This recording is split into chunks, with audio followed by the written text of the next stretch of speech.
Willow,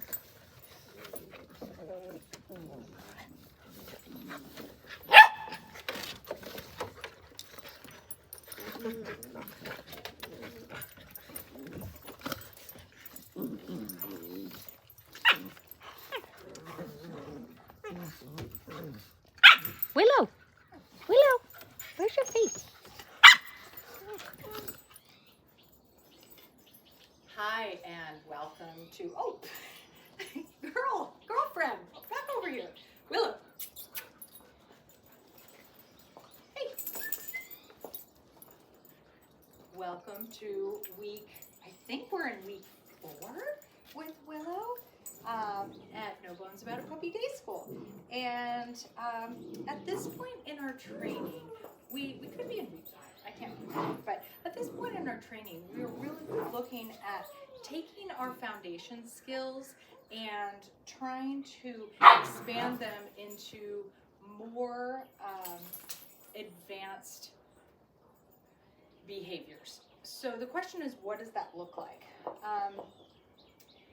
It looks like a couple different things. Number one is taking the really basic skills and starting to be much more variable with our reward system, but without doing it in such a way that we don't see a decline in performance. So I want to make sure that, say, if down, okay, so that if I'm working on down,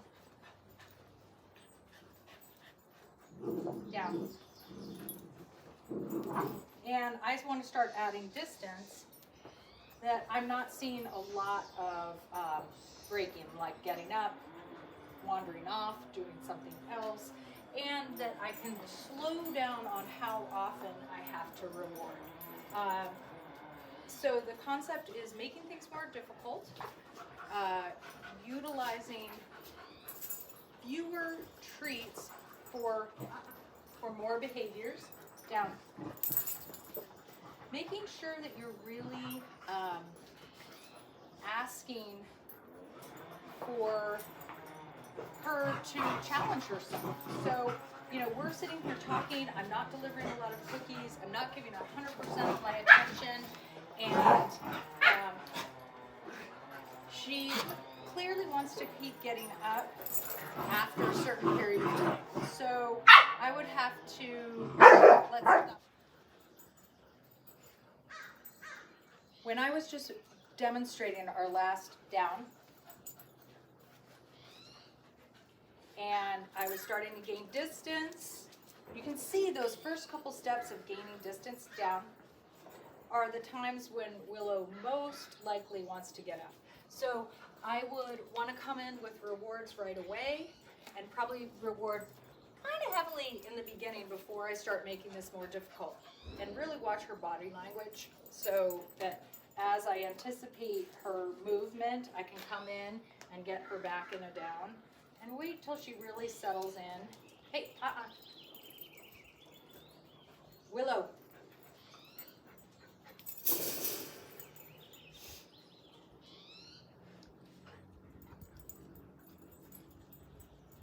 I'm going to keep it fairly easy by just staying close to her and then just releasing her. Okay, good girl. All right, so I really didn't do any rewards for that particular time, except for in the very beginning. So lots of treats right in the beginning to keep her settled, gaining a little bit more distance, watching her body language. And you have to remember that this is a really distracting environment. She's got 4 other dogs on the other side of the fence that we're working on. Very nice. Okay. Making sure she always hears that release word when we are finished.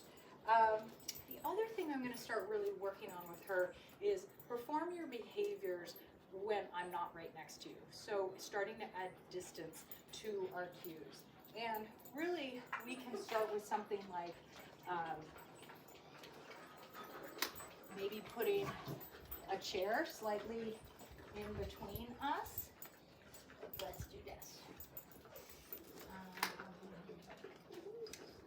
Come here. Over here.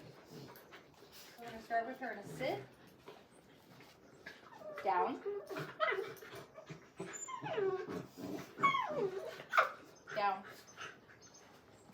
so you won't see, this is really confusing for her. She wants to, in fact, what I'm going to do is I'm going to come on the other side of this fence. So Margaret, you might need to back up a little bit.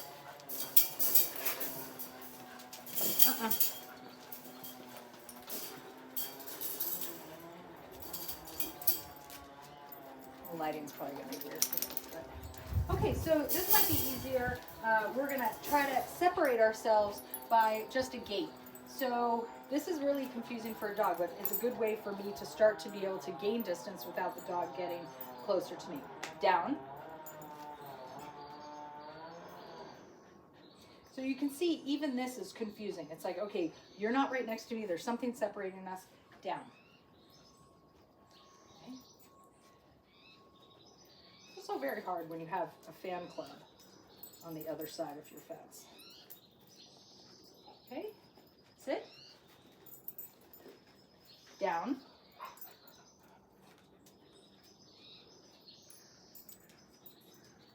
Down.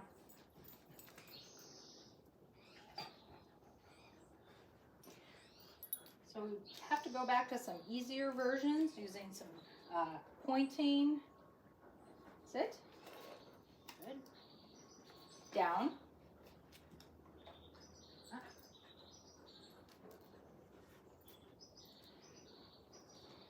Okay. Okay. Good job.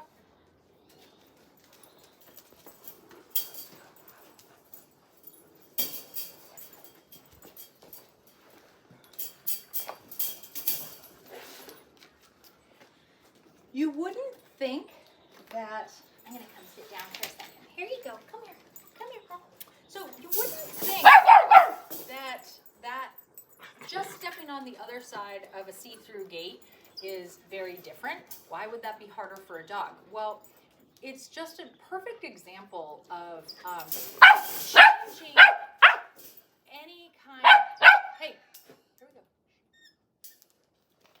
Changing any kind of criteria in a dog training scenario is confusing for a dog. And so always working on adapting and adding variables once their dog gets pretty solid with the foundations of any particular behavior is kind of where what our goal is right now. Take that basic skill, whatever it is, down, sit, touch, and start adding as many variables as we can think of, but without seeing decline. I know, everyone's so tired. Without seeing a decline in performance.